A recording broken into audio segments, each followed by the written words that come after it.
নমস্কার বন্ধুরা, কেমন আছো সবাই? আশা করি সকলেই ভালো আছো এবং সুস্থ আছো। সরস্বতী পুজোতে ভেবেছিলাম এবার আর বেরোবো না ঘুরতে, কিন্তু কি মনে হলো কালকে যে আমরা সবাই পান্তা ভাত খেয়ে নিয়ে বেরিয়ে পড়বো বিকেলে।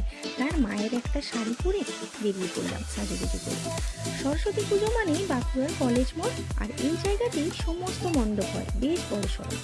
এবছর এত সব লাইটের বাহার দেখে মনে হচ্ছে যেন একেবারে বিয়ে বাড়ির মতো সব সাজানো গোছানো। আজ বহুদিন পর আবার এই কলেজের মাঠটা দেখে কি যে ভালো লাগছিল। একটা সময় ছিল যখন আমরা সব বন্ধু বান্ধবীরা মিলে সময় কাটাতাম এখানে।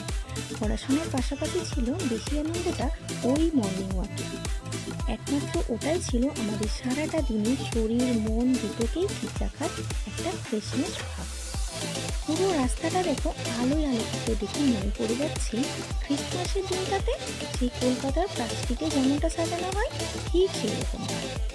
বিভিন্ন মণ্ডপে মণ্ডপে সুন্দর সুন্দর অনুষ্ঠান হচ্ছিল। কোথাও জাদুঘর এসেছিল, নানা রকমের জাদু দেখাচ্ছিল, কোথাও সুন্দর সুন্দর গান। এসব দেখে বেশ ভালো লাগে। তারপর অডিটোরিয়াম হলে সেদিনই বসেছিল খাদি মেলা। সেখানে নানা রকমের খাদি বস্ত্র, জুয়েলারি আর এই কাঠের টেবিল চেয়ারগুলো দেখে চোখ যেন সরাতেই পারছিলাম না। বেশ লাগছিল এগুলো। সবশেষে খানিক বসে বাংলা ব্যান্ডের কিছু গান শুনে এবার বাড়ি ফেরার পালা। চলো আবার দেখা হবে পরের ব্লগে। ততক্ষণে সকলেই ভালো থেকো এবং সুস্থ থেকো।